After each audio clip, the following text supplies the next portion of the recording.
Hey everybody, I'm here today because I've been turning around. I've seen a lot of videos on welding and so forth, and I wouldn't necessarily call myself a welder, but I've welded on pipelines, stock cars, semi trailers, heavy equipment, buildings, ethanol plants, and just all around junk. And here's the welder I have. It's not a bad welder. It's just a 110 welder. It can, welds pretty good. And just letting everybody know that, there's instructions on inside here of what they suggest on how to do things, but you don't need to pay attention to that. I mean, I know Hobart's been around for, let's just say, 100 years, and I don't know if that's exactly right or not, but they've been around 100 years, and they just, they might not necessarily know what they're doing. See, this here welder has a computer in it, and we all know that computers are, they learn, they know what to do, and these little knobs, they don't mean anything. I mean, you don't have to worry about your heat settings. You have it set up here and have it at 100 or down here for your wire speed, and that won't matter because the computer inside will know what the metal is. So, you can put it on anything you want and it just learns. And I am going to prove it. And that, see, welders make a lot of money. If you want to get into welding, it is a very, very, very good profession. It's not a hard, well, it is semi-hard, unless you got one of these newfangled machines that can do it all for you. You don't have to worry about travel speed. You don't have to worry about how far you are, your tip from the metal.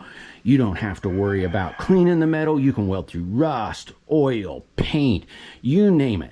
See, all the welders out there are trying to tell everybody this because they don't want them to break into the profession, because it's a lot of money and you can make a lot of money. So they try to make it sound as difficult as possible.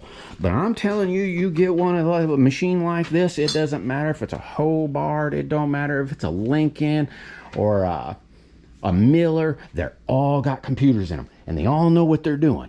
So I'm going to set this camera up so that on this here tripod, I'm going to set it up and do some welding, and I'm going to show you the results so that the new welder in you will just, you won't be scared. So here we go. All right, guys, I've got the welder set up on, I just picked any number. It doesn't matter, I'm telling you. Don't be afraid, just pick anything. Now I just went ahead and I think I got it set on a 2 and maybe 100, but we're just gonna show you. Let me put on my hood because you don't wanna watch it. You can, it doesn't hurt you at all. But I'm gonna put it on there, keep the sparks out of my face. So here we go, boys and girls. This is how you weld. Not yet, as soon as it starts sparking. Ready? Okay. Okay, don't mind that noise. It's the computer learning how to do it. Oh my God, this is just turning out just most excellent. Oh yeah. Keep it there. Now pull it away. All right, folks. Now I'm going to show you what this turned out like. Those of you should not be amazed. You can see that's a very good weld. See, the welder knows what it's doing. It knows how to set up itself. See, proof's in the pudding.